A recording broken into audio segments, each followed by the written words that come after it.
కర్కాటకం వారికి కనుక చూసుకున్నట్లయితే రాశిలోనే మీకు గురువు, శుక్రుడు, బుధుడు కలుస్తున్నారు.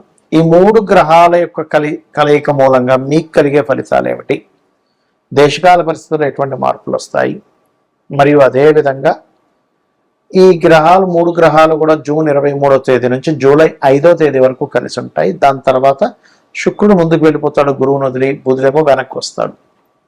మరి ఈ యొక్క గ్రహస్థితిని అనుసరించి మీకు ఎలా ఉండబోతుంది, ఈ సమయంలో ఏ దేవతారాధన చేయాలి, ఇటువంటి విషయాల పట్ల మీరు జాగ్రత్తగా ఉండాలి అనేటువంటి అంశాలు చెప్తుంది నేనైనప్పటికీ చెప్పిస్తుంది సాక్షాత్ లలిత అమ్మవారిగా భావిస్తూ ఆ లలితాంబిక అమ్మవారి యొక్క అనుగ్రహం మీకు పరిపూర్ణంగా కలగాలని మనస్ఫూర్తిగా కోరుకుంటూ, ఇక్కడ గమనించినట్లయితే ఈ గ్రహస్థితి ఏదైతే ఉందో ప్రధానంగా కర్కాటకం వారికి రాశిలో 3 శుభగ్రహాలు ఉండడం అనేటువంటిది చాలా మట్టుకు మీకు కంఫర్ట్నెస్ని ఇస్తుంది.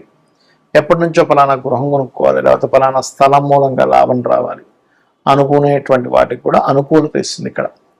అదేవిధంగా మీరు ఎక్కడైతే ఉద్యోగం చేస్తూ ఉంటారో ఆ ఉద్యోగం చేస్తున్నటువంటి ప్రదేశంలోనే ఎవరినైనా మీరు ఇష్టపడి వివాహం చేసుకోవడానికి అనుకూలత ఏర్పడుతుంది. మరియు సంతానం కోసం చేసే ప్రయత్నం ఫలించడము, వివాహ విషయంలోనే పార్ట్నర్షిప్స్ విషయాల్లో చక్కటి ఫలితాలు రావడము, బ్లాక్ అయిపోయినటువంటి కొన్ని బ్యాంక్ సంబంధించిన విషయాలు కాస్త రిలీజ్ అవ్వడము, హైయర్ ఎడ్యుకేషన్ ఉన్నత విద్యా సంబంధించినటువంటి విషయంలో ఏదైతే మీకు గతంలో ఏర్పడినటువంటి కొన్ని ఆటంకాలు, ఆ యొక్క ఆటంకాలు తొలగిపోవడము, తండ్రి గారి ఆరోగ్యం మెరుగుపడము, దూర ప్రాంతాలకు గతంలో ఏవైతే ప్లానింగ్ చేసుకున్నారో అవి మిస్ అయిపోయిన మరలా వెళ్లాల్సినటువంటి అవకాశాలు రావడం లాంటివి మీకు కలగనున్నాయి. ఇప్పుడు ఇక 2లో కేతు ఉన్నందుకు మీరు ఓం సంపత్కరీ సమారూఢ సింధుర వ్రజ సేవితాయ నమః అనే మంత్రం చేయండి. తద్వారా ఏమవుతుంది అంటే మీకు కాస్త ఏదైతే ఈ ధన సంబంధించినటువంటి విషయంలో మరింత అభివృద్ధికరమైనటువంటి వాతావరణం మీకు వస్తుంది, అందులో ఎటువంటి సందేహం లేదు. అలాగే కాస్త వాహనాల మీద వెళ్ళేటప్పుడు కూడా అతివేగం అనేటువంటిది పనికిరాదు. మరియు మీరు నిత్యము కూడా స్కందుని యొక్క ఆరాధన, ఓం స్కందాయ నమః అనే నామస్మరణ మీకు చాలా అద్భుతంగా పనిచేస్తుంది. ఇక్కడ ఏంటంటే కొంచెం ఎప్పుడైతే పంచమాధిపతి కుజుడు ఇప్పుడున్నటువంటి కండిషన్లో అంటే 21వ తేదీ నుంచి కృత్తిక 2, 3, 4 పాదాల్లో సంచరిస్తుంటాడు కాబట్టి కొంచెం సంతానాన్ని దూరంగా పంపించడము, సంతానం వేరే దగ్గరికి వెళ్ళడం కూడా సంతాన అభివృద్ధి కోసమే. ఎందుకంటే సంతాన స్థానాన్ని ఎప్పుడైతే చంద్రరాశుల్లో ఉండేటువంటి గురువు వీక్షిస్తూ ఉంటాడో వాళ్ళ ఉద్యోగం కోసం మనం అలా రకంగా పంపించడం అనేటువంటిది కనబడుతుంది. తద్వారా వాళ్ళ అభివృద్ధి కూడా ఉంటుంది. ఇక్కడ మనం గోచారంలో ఉండేటువంటి గ్రహాల యొక్క స్థితిగతుల గురించి మనం మాట్లాడుకున్నాం ఇప్పటివరకు. కానీ మన జన్మజాతకంలో కూడా గ్రహ కలయిక అనేటువంటిది ఉంటుంది. అది ఎన్ని రకాలుగా ఉంటుంది అంటే మనకి ఒక గ్రహం ఒక రాశిలో ఉన్నప్పుడు రాశినాథుడిని గ్రహాన్ని కూడా చూసుకోవాలంటే ఈ రాశినాథుడు ఈ గ్రహం ఈ 2 కలిపినటువంటి ఒక యోగం ఏర్పడింది. ఆ గ్రహం మరలా ఒక నక్షత్రంలో ఉంటుంది, ఆ రాశిలో ఉంటుంది. ఆ 3 కలిపిన ఒక యోగం. అలా కాకుండా ఇంకో గ్రహంతో కలిసి ఉందనుకోండి, అప్పుడు 4 కలిసిన యోగం అంటే రాశి, నక్షత్రము, ఇంకో గ్రహంతో. అలా కాకుండా మనకి 2 గ్రహాలు 3 గ్రహాలతో కూడా కలిసి ఉంటాయి. అష్టగ్రహ కూటమిలో కూడా పుట్టిన వాళ్ళు ఉంటారు. అయితే మరలా అవి లగ్నాన్ని బట్టి ఏ గ్రహాలు ఎక్కడెక్కడ ఏ ఆధిపత్యం పొందేవో దాన్ని బట్టి రిజల్ట్ అనేటువంటిది ఉంటుంది. అయితే ఈ విషయాన్ని మీకు ఎందుకు చెప్తున్నా అంటే ఇందులో మనకి శుభగ్రహాల కలయిక, క్రూర గ్రహాల కలయిక అని 2 విధాలుగా ఉంటుంది. అందులో సహజ శుభగ్రహాలు కలయిక, మీ లగ్నానికి యోగకారకుల యొక్క కలయిక అని ఉంటుంది. మరలా అంటే ఇప్పుడు 2 వ్యక్తులు కలిశారు, ఆ 2 వ్యక్తులు బాగా క్రైమ్ చేసే పీపుల్ అనుకోండి, ఇంకో కొత్త క్రైమ్ చేయడానికి ఎక్కువ ఆస్కారం ఉంటుంది. 2 వ్యక్తులు మంచి సంఘ సంస్కర్తలు, మంచి చేయాలనే బుద్ధి కలిగిన వాళ్ళిద్దరూ కలిస్తే ఒక మంచి చేయాలనే బుద్ధి ఆలోచన వస్తుంది. అలా కాకుండా ఒక మంచివాడు ఒక క్రిమినల్ కలిస్తే ఏమవుతుందంటే ఈ క్రిమినల్ యొక్క ఆలోచనలని మంచివాడికి కొంత అంటే ఛాన్సెస్ ఉంటాయి. ఈ మంచి ఆలోచనతో ఉన్నటువంటి వ్యక్తి యొక్క స్వభావం కొంత క్రిమినల్కి ఆలోచింపచేసేలాగా ఉంటుంది. అలాగే గ్రహాలు కూడా ఏంటంటే మీకు ముఖ్యంగా ఈ క్రూర గ్రహాలు అంటాం. అంటే ఏమిటి అవి?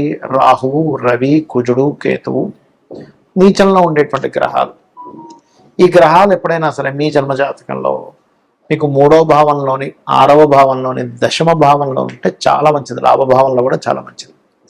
అంటే ఇక్కడ నేను మీకు ఈ విషయాన్ని ఎందుకు షేర్ చేస్తున్నానంటే ఈ గ్రహాల యొక్క కలయిక కొన్ని స్థానాల్లో మంచి ఫలితాలు ఇస్తుంది.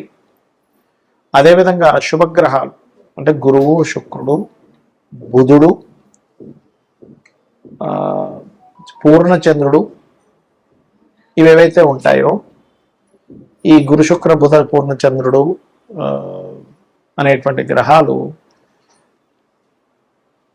లగ్నంలో కానీ అంటే లగ్నంలో ఉంటే స్వభావాన్ని, చక్కటి స్వభావాన్ని, ధనభావంలో ఉంటే ధనానికి ఎక్కడ ఇబ్బంది లేకుండా కలిగించడము, మరియు అదేవిధంగా మీకు చతుర్థంలో ఉంటే మంచి గృహయోగాన్ని, పంచమంలో ఉంటే మంచి విద్యాయోగాన్ని, మరియు చతుర్థంలో ఉంటే విద్యాయోగము, గృహయోగము, పంచమంలో ఉంటే సంతాన యోగాన్ని, మంత్రయోగాన్ని ఇస్తూ, సప్తమంలో ఉంటే మంచి జీవిత భాగస్వామిని, మరియు అష్టమంలో ఉంటే తాతగారు ఆస్తి సంబంధించిన విషయాల్లో అనుకూలత, 9లో ఉంటే మంచి గురువుని ఇలా ఇస్తూ ఉంటుంది, 12లో ఉంటే మంచి జీవిత భాగస్వామి, మంచి తండ్రి నుంచి ఆస్తి రావడం ఇలా ఇస్తూ ఉంటుంది. అయితే ఇక్కడ మనం అర్థం చేసుకోవాల్సింది ఆ గ్రహాలు నీచంలో ఉచ్చంలో కూడా ఉంటాయి, ఒక్కోసారి శుభగ్రహం అయినా కూడా అది మనం చూసుకోవాలి. ఇక ఈ యొక్క గ్రహాలు రివర్స్లో ఉన్నాయనుకోండి, అదే ఉదాహరణకి పాపగ్రహాలు శుభస్థానాల్లో ఉన్నాయి, అంటే 2లో ఉన్నాయి, గొడవలు కుటుంబ సభ్యులతో, 4లో ఉంది ఏదైనా ప్రాపర్టీ తీసుకుంటే గొడవ, 5లో ఉండి సంతానంతో, ఫ్రెండ్స్తో, ప్రేమించిన వారితో గొడవలు, 12లో ఉన్నాయి అనవసరమైన వ్యసనాలు. ఇలా ఒక్కొక్క గ్రహం యొక్క ఫలితము పలానా రాసుల్లో ఉన్నప్పుడు, పలానా భావాల్లో ఉన్నప్పుడు మారిపోతూ ఉంటుంది. అలాంటప్పుడు ఏమి టెన్షన్ పడకుండా ఒకటే గుర్తుపెట్టుకోవాలి, ఏ గ్రహాలు అయితే మీకు ఉండి ఆ మహాదశలు నడుస్తున్నాయో, ఇక్కడ మరొక కీలకమైనటువంటి అంశం ఏమిటంటే ఆ గ్రహ కలయికి సంబంధించిన మహాదశలు, అంతర్దశలు రావాలి, రాకుండా ఏమీ ఎప్పుడు ఇబ్బంది పెట్టదు. అంటే మనకు ఆ కర్మ రాదనమాట. ఇక్కడ గ్రహం ఇబ్బంది పెట్టడం కాదు, మనకు ఆ కర్మ రూపంలో మంచిగానే చెడుగానే వస్తుందని అర్థం.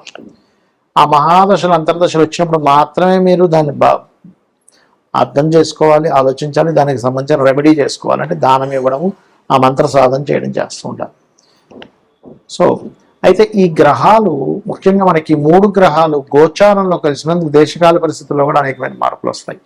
మనం గతంలో చాలా కాలం చెప్పుకుంటున్నాం ఏమండి, మీకు ఈ యొక్క ధనపరమైనటువంటి విషయంలో అంటే రూపీ యొక్క రూపం మారనుంది అని చెప్పుకుంటున్నాం, అటువంటి వాటిని, మరియు విపరీతమైనటువంటి వర్షాలు, విపరీతమైనటువంటి ఎండలని చెప్పుకున్నాం. అదేవిధంగా విపరీతమైన వర్షాలు, ఎండలు కూడా పెరుగుతాయి, యుద్ధ సంబంధించింది పెరుగుతుంది, మరియు ఈ ప్రయాణ సంబంధించిన విషయాల్లో జలప్రలయాలు, భూకంపాలు పెరుగుతూనే ఉంటాయి మనకి. కాబట్టి ఈ నదీ స్నానాలకు వెళ్ళినటువంటి వారు, ఈ నదుల దగ్గర, సముద్రాల దగ్గర అంటే నీటికి దగ్గరగా నివసించేటువంటి వారు చాలా కేర్గా ఉండాలి ఇప్పుడు ఉండేటువంటి కండిషన్స్ వల్ల.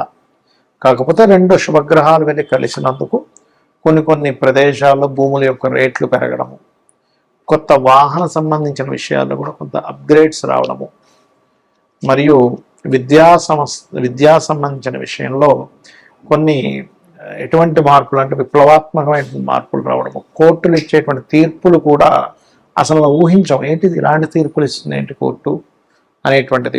కొన్ని సెక్షన్స్ని జనాలకు ఉపయోగపడేటువంటి కొన్ని సెక్షన్స్ ఉంటాయి. అంటే ఏంటి, రిజర్వేషన్స్ క్యాన్సిల్ అనుకోండి, ఇలాంటి హై లెవెల్లో అసలు ఎవరు డేర్ చేయలేనటువంటివి గవర్నమెంట్ తీసుకురావడం కూడా మనకి జరుగుతుంది ఈ యొక్క గ్రహ కలయికల భవనంగా. శ్రీమాత్రే నమః.